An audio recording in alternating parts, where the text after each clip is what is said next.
magandang hapon po sa inyo, no, Ma'am Jennifer Zapanta. Ma'am, apparently, no, February 10 pa po February 10. Nangyari ito. Ano ba na, lumubog? Lumubog. Yeah, lumubog daw po. Tapos hanggang sa ngayon, Hindi, Wala still po. missing.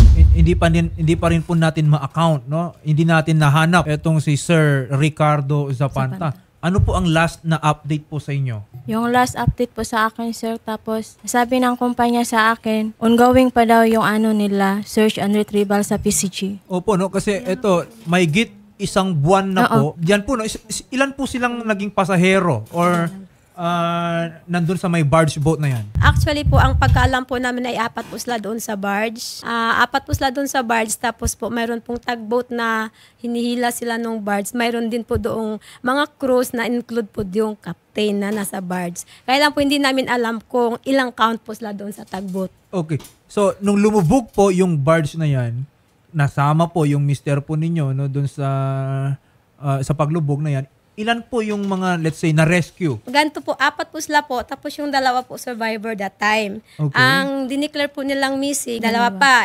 yung kanyang asawa, yung brother-in-law namin, at saka yung isang kasama niya na nagngangalang Elmer. Okay, so may 2 missing. Yes po. Okay, nung pagkalubog. Yes po. So, ano na po ang update dito sa 2 na to? Yung isa po doon is yung mister ninyo, hanggang ngayon hindi pa nahanap. Hindi po. Yung kasamahan po niya? Yung pangalang Elmer po, nakita po siya, lumutang po siya pagka Thursday. Na lumutang po siya, patay na po. Doon lang din po siya lumutang kung saan daw po yung barge naroroon, nag-zinc. So hindi naman napalayo. Hindi po siya napalayo. Pero yung si Ricardo Zapanta, hindi natin mahanap hanggang Hindi sa po, ngayon. until ngayon po. Pero patuloy naman yung nagiging patuloy. search. Ang sabi po kasi, pag matawag po kasi kami sa Company. Coast Guard, Okay, sa Coast Guard, sa Coast yes. Guard, doon sa, lagi po nilang sinasabi na ongoing. Tapos po, nag-a-update din po naman yung company sa kanya na ongoing po. Ngayon po, nalilito po kasi siya, ipasal na yung mind niya kung hanggang kailan sila magsasabing ongoing. Magwa 1 month na nga po. Ang gusto po kasi niya, na luluwas na lang siya ng Maynila para mapuntahan niya mismo yung company, ma-update niya kung ano po ba talaga ang pwede nating gawin upang mapabilis ang paghahanap. Ang party list na masasandalan. AXIS! Number 68 sa balota. Magandang hapon po, Lieutenant Ocampo. Live po tayo ngayon sa programa ni Idol Raffy Tulfo. Yes, magandang hapon po sa lahat ng tagapakinig po natin. Magandang hapon din po sa inyo. Ayan.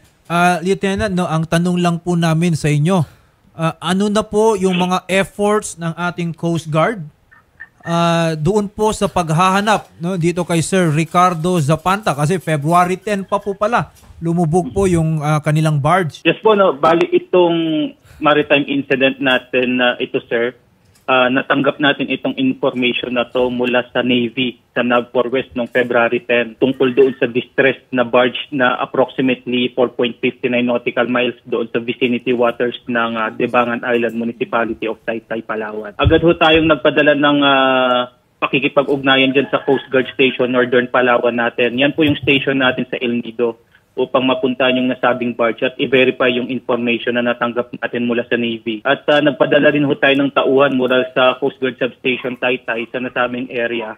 Ngunit nung dumating sila doon sa area, yung natagpuan na lang nila doon is yung tugboat, yung MTAG IMC 26. Bali, base po doon sa statement kanina dyan po sa programa ninyo, no? Bali, 2 ito, isang barge at saka isang tugboat. Yung tugboat yung humihila doon sa barge.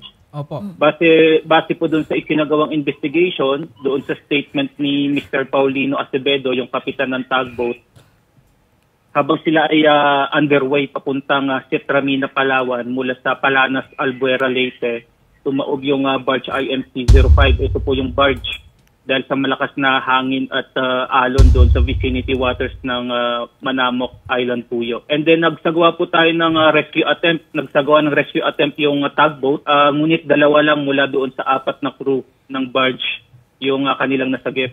Dahil sa sama ng panahon, minabuti nila na mag-take shelter doon sa Cashan Island. And then nung February 11 po, nag-deploy din tayo ng MRRV 9702 po natin upang magsagawa ng search and rescue operation at radio information dissemination sa lahat ng dumadaan na barko at bangka upang mai-report at maipagbigay alam agad sa nearest station kung sakaling meron silang mamataan na maaring makatulong sa paghahanap sa nasabing barge at sa grupo nito. And then yung sinagawang search and rescue po natin, information dissemination rin po tayo dyan sa Coast Guard Substation Taytay at Coast Guard Substation Manamok sa kanilang mga area of responsibility. At kasi po doon sa natanggap nating information, may namataan sa nasabing barge noong February 12 sa vicinity waters ng Dalayawan, Araceli, Palawan. Ganoon po itong pinunta ng Coast Guard Substation Araceli po natin kasama yung MBRRMO pati yung tugboat for possible survivors. Okay. Ano po yung efforts natin sa paghahanap ngayon dito kay Sir Ricardo Zapanta? Ongoing pa rin po ba ang ating search? Yes, ongoing pa rin. Okay. Yes, tuloy-tuloy pa din yung search efforts natin regarding po doon sa nawawalang crew ng barge IMC-05. Nagsasagawa rin tayo ng mga information dissemination sa lahat ng mga transiting vessel for possible sighting. Okay. And as of now po, no, sabi nyo nga po, ongoing, pero wala pa rin po talaga tayong hindi pa natin nahanap basically si Sir Ricardo Zapanta. Pero given na mahigit isang buwan na, I think lumalawak, no, yung possible area na kung asan matatagpuan si Sir Ricardo Zapanta. I know yung Coast Guard po natin made the necessary calculations and made the necessary coordination, communication sa mga barko dumadaan. And nagpapadala naman po tayo, tama po ba, Lieutenant Edgar, ng ating mga vessels para mag-search pa rin dito kay Sir Ricardo? Yes, tama po yun. May mga coordination po tayo. May tinatawag tayong mga search patterns kung saan maaaring mapadpad itong missing crew. At ito, base doon sa search patterns natin, kino-coordinate natin at ina-alert itong mga substation na maaaring mapuntahan at with coordination din sa ating mga LGUs for possible sighting. Okay, sige po ha. I think yung family naman is gustong ma-assure na hindi tayo tumitigil sa paghanap dito kay Sir Ricardo, bagamat mahigit isang buwan na po siya na nawawala. Lieutenant Edgar Alan Ocampo, maraming salamat po sa mga updates po ninyo.